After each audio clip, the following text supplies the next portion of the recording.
Thank you for inviting me. And I thought if we say sleep, snore, and sex, more people will attend because, as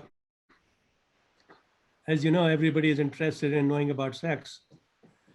So I thought that if we include the talk of sleep and how it affects our lifestyle and health, there'll be an interesting thing to present. So sleep, as you know, sleep health equates to longevity. 1/3 of people are sleepless in the world, and 1/3 people are extremely sleepy during the day. Optimum sleep is only attained by 1/3 of the people in the world population. And this is affecting our longevity, our mental health, our physical health, and our sexual health. And people are not very aware that you cannot invite sleep. Sleep is a discipline, and you have to become a professional sleeper. And to do that, one has to learn the skill how to enjoy good sleep health. Unfortunately, people are not sleeping optimally. They are either sleeping less than the optimum time or sleeping more than what is required.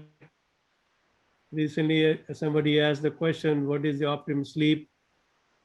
Optimum sleep for an adult is 7 to 9 hours, minimum 7 hours. And if the sleep is less than 6 hours, that is sleep deprivation.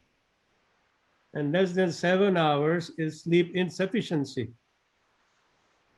And both these conditions affect your health during the daytime and even overall. And if people have daytime sleepiness, it affects their daily activity and routine and has very serious problems even on your internal health. People may not know that your memory gets consolidated during sleep.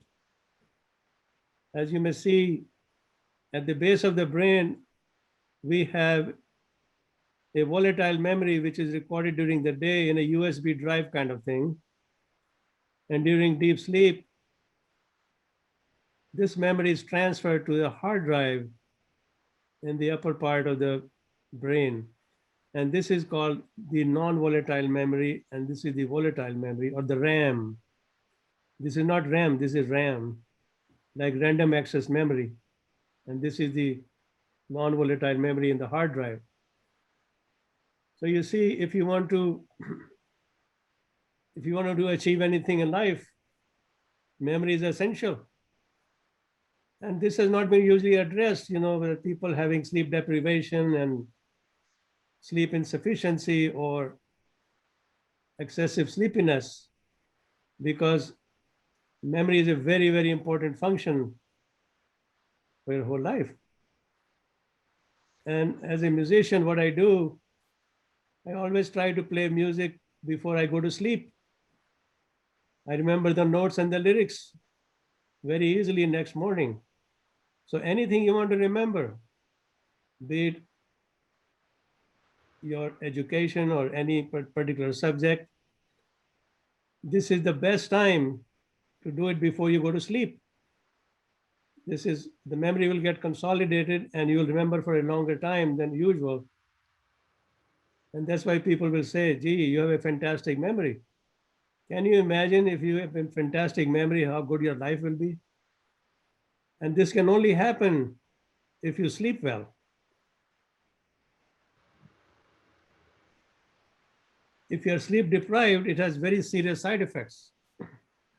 It can cause cognitive impairment, memory lapses or loss, impaired moral judgment, severe yawning during the day, hallucination. You can even have similar symptoms like ADHD or attention deficit disorder. It disturbs your immune function. So anybody looking forward to get a COVID vaccine, if they're going to be sleep deprived, the vaccine will not be effective. So be very careful that you have a good night's sleep before you go and get your vaccine for COVID. It can cause irregular heartbeat, heart disease, muscle tremors, decreased reaction, and of course, a major risk for obesity. People, go for weight loss programs. They are on this diet and that diet. It will never help them lose weight until and unless they have optimum sleep. Optimum sleep is absolutely essential to lose weight. And this has been overlooked. And that is the reason people have difficulty time losing weight. So we shall talk more about sleep deprivation and sleep disorder. And to start that, let us talk about what is snoring. Snoring occurs, because of the soft tissues in the throat. They start to vibrate when there is partial obstruction. And as everybody is familiar, that it makes an annoying noise. It's like a train. And who snores regularly is 40% of men and 24% of adult women, and even 10 to 12% of children. Now, all the patients who snore not necessarily have sleep apnea, and also vice versa. All the people who have obstructive sleep apnea not necessarily snore, but usually do. And you will not imagine that the sound produced is so loud. The snoring produces minimum 40 decibels. And you'll be surprised a lawnmower makes 90 decibels sound. And a jet engine makes 80 decibels sound.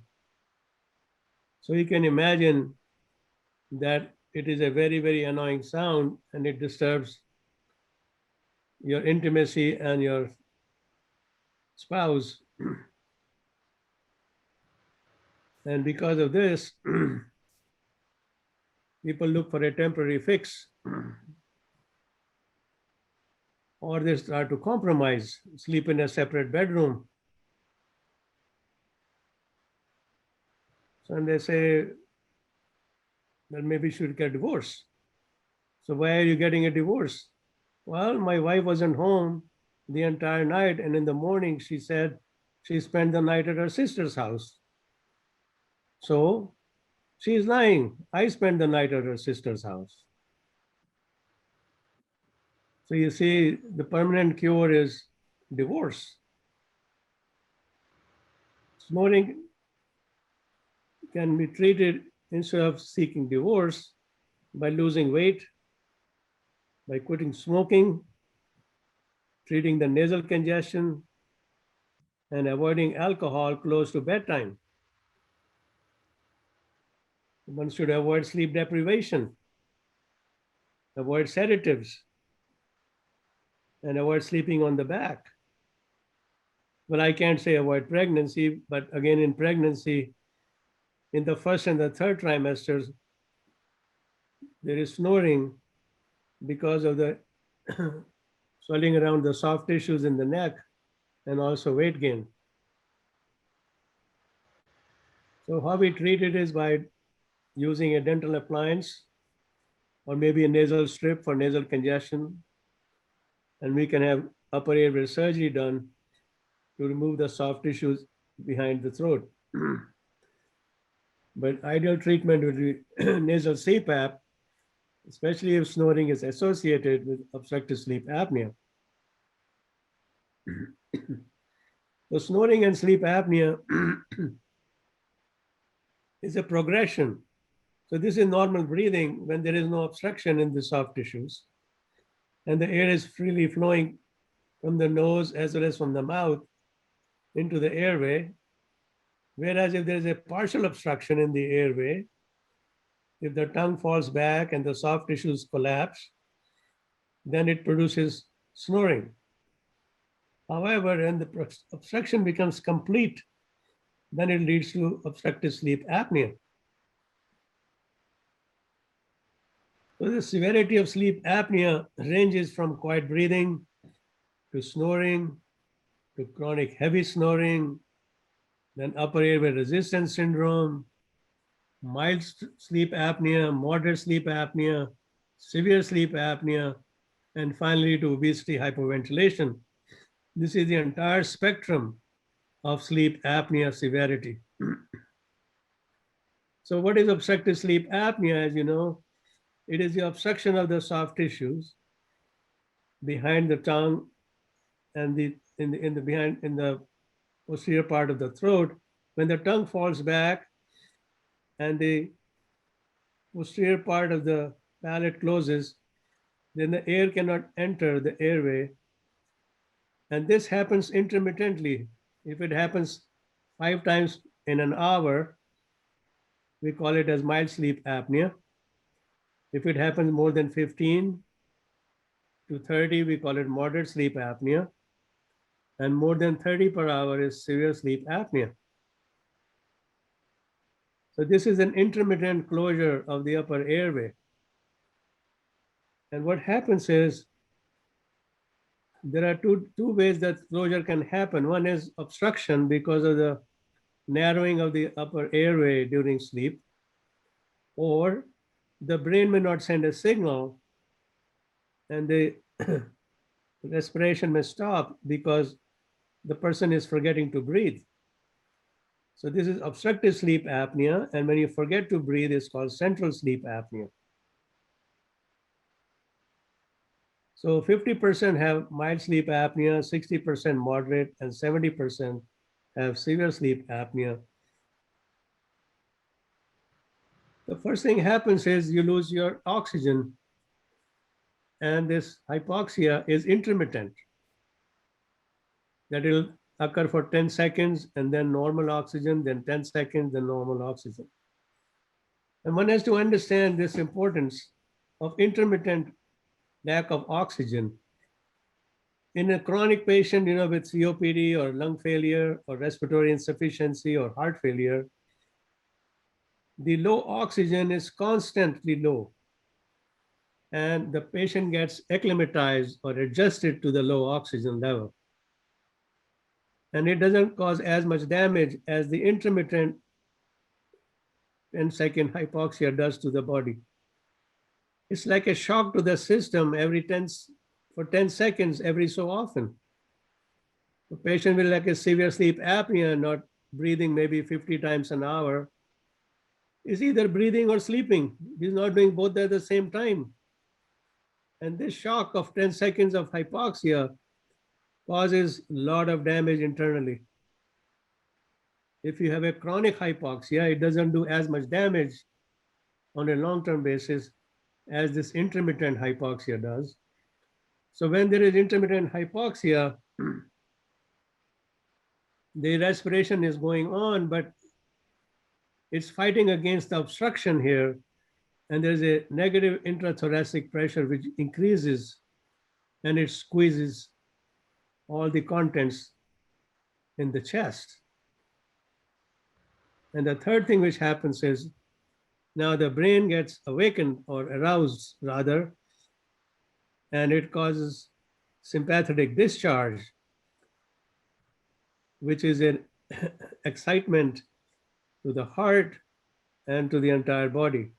Now the arousal is not awakening. Arousal is for milliseconds, where awakening is when you're fully awake. And this arousal causes significant damage after the intermittent hypoxia.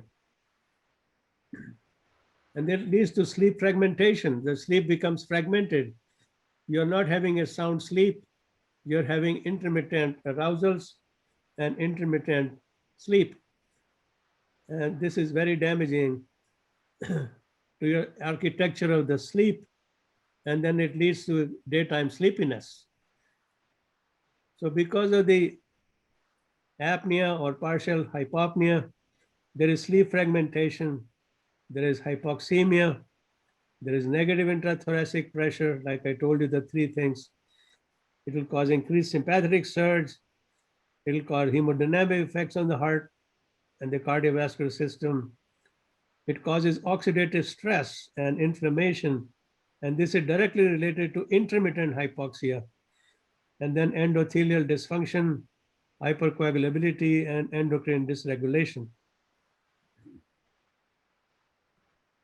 So the complications of sleep apnea is cardiac problems, abnormal heart rhythms, heart attack, heart failure, stroke, high blood pressure, excessive tiredness, headaches, migraines, increased insulin resistance, increased traffic and workplace accidents, and of course, lack of sex drive, weight problems, memory problems, gastroesophageal reflux, and even bruxism. So there are a lot of diseases associated with sleep apnea, which we see in common day practice. Drug-resistant hypertension occurs in 83%, which means that a person when cannot have a blood pressure control, taking more than 2 to 3 medicines, one must always try to look for any underlying sleep apnea because the resistance may be coming from the sleep apnea. Obesity 77%, heart failure 76%, stroke 63%, metabolic syndrome 60%, 59% may require pacemaker in sleep apnea.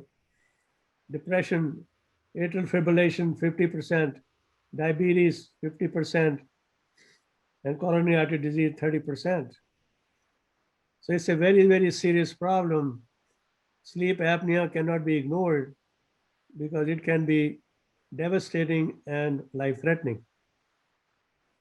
So how does sleep apnea cause stroke? It causes by 4 different mechanisms: snoring, hypoxia, high blood pressure, and atrial fibrillation. Snoring itself can cause detachment of the plaque from the carotids and can cause stroke. And then, of course, it causes hypoxia, which affects and causes ischemic stroke. And high blood pressure, as you know, will cause hemorrhagic stroke. Atrial fibrillation, the stroke incidence is 5 times more than without atrial fibrillation. And how does it do that is by increasing the atrial volume, hypercapnic hypoxia, sympathetic arousal, and recurrence. So the atrial volume increases because of the pressures I told you, the negative intrathoracic pressure, and it causes a mechanical stretch on the wall of the atrium. And of course, the hypoxia adds to the cardiac arrhythmia. And then the sympathetic arousal. And of course, atrial fibrillation, even if it is controlled with medication or otherwise, will recur if the sleep apnea is not controlled. I've seen many patients who have had even cardiac ablation therapy for atrial fibrillation, and they were not checked for sleep apnea, and they come back in recurrence for atrial fibrillation. Atrial fibrillation and sleep apnea is a mechanical problem, and sympathetic discharge, electrical problem. And it is not being, should be not treated with medicine or a chemical. Instead, it should be treated with CPAP or treating the sleep apnea per se. Sleep apnea and hypertension. So sleep apnea is a risk factor for hypertension. 30% of cases of hypertension happen because of sleep apnea, and 83 are drug resistant, taking more than 2 or 3 medications. And the reason is that during your non-REM sleep, normally the blood pressure dips down at least 10 millimeters. But if there is sleep apnea, there is no dip in the blood pressure during sleep, and it's sustained during the daytime hours. And of course, sleep apnea, as I said earlier, will cause oxidative stress, endothelial dysfunction, and will lead to arteriosclerosis and coronary artery disease. And of course, the sympathetic discharge during sleep apnea can cause cardiac arrhythmia and death during sleep. It can also lead to heart failure for different reasons, because of arousal, because of sympathetic activation, because of fluctuating thoracic pressure and oxidative stress, endothelial activation, increased blood pressure, increased heart rate, and of course, renin-angiotensin system is activated with fluid retention. So many factors can lead to heart failure and sleep apnea. And even existing heart failure from another reason will get worse because of sleep apnea. And a heart failure patient usually gets up at night with shortness of breath. And this paroxysmal dyspnea is actually central apnea, which is happening in these patients. So if that is happening, they must be checked for sleep apnea. Sleep apnea and diabetes, I'm sure we'll discuss more. But basically, what it does is increases inflammation, increasing sympathetic activity, altered rhythm of cortisol, growth hormone, decreased leptin, increased ghrelin. This increases the appetite, and that's the reason you cannot lose weight. And it causes obesity because of oxidative stress and sympathetic activity, fundamentally leading to insulin resistance. This is the bottom line, and that leads to hyperglycemia and type 2 diabetes. Obesity and sleep apnea go hand in hand. Obesity will increase the soft tissues around the neck, increasing the neck size, and it's called extrinsic compression on the upper airway. And also, the lung volumes become less. The weight adds to insulin resistance, metabolic syndrome, and cardiovascular disease. Sleep apnea, because of changing of the negative intrathoracic pressure, causes severe reflux at bedtime. I've seen many patients, they tell me once they use the CPAP, the reflux is gone because it's a mechanical problem. Sleep apnea happens in asthmatics mainly because allergic rhinitis and nasal inflammation and blocking, and also because if someone has tonsillar or adenoid enlargement, and it also occurs because of airway constriction and hyperreactivity, which adds to the sleep apnea. Sleep apnea causes a lot of mental problems, chronic anxiety, chronic fatigue, depression, daytime sleepiness, causes mental fog, memory loss, migraine headache, and of course, excessive daytime sleepiness. You snooze, you lose. Car accidents. When you are sleepy driving, it is same thing as drunk driving. There is no difference. Now, the most importantly, it affects your sexual health if one is sleep deprived or has sleep apnea. There's a positive side to erectile dysfunction. Nobody has to find out the hard way. And then, of course, they go to ED clinic and they're prescribed vitamin V. And then it has side effects. My husband took a Viagra pill and it got stuck in his throat. So this is not the actual treatment for sleep apnea related erectile dysfunction. Erectile dysfunction occurs because the testosterone level goes down at night in sleep apnea patients. Normally, the testosterone level increases in the REM sleep, and this sleep apnea interferes with the rise in the testosterone level and suppresses it, which eventually leads to erectile dysfunction. So it is not Cialis, it is the CPAP which can help the patients with erectile dysfunction and obstructive sleep apnea. And I've seen a lot of patients who present with sleep apnea and already taking testosterone supplement or taking medications like Viagra and Cialis. And once they're put on CPAP, their erectile dysfunction is almost cured, and they don't have to need any of these medications or taking testosterone supplement. And with this, I'll be happy to take any questions. And as you know, Greg is going to tell you more about CPAP, how it can help with sleep apnea patients. I thank you for your attention. Thank you very much, Dr. Kapoor. Thank you for that very interesting and detailed presentation on sleep, snoring, and sex. So I think we have time for one question and two giveaways. So I'll go straight into the Q&As that you would have sent us so that we can choose a question there from anyone who would have sent in questions. And for Dr. Kapoor, I see a question here. Which is the best side to sleep on? What is the best what? Which is the best side, left or right, to sleep on? Left side. Okay, well, that was simple enough. I'll take one more question before we go to the giveaway. What's your view on chelated magnesium versus regular magnesium?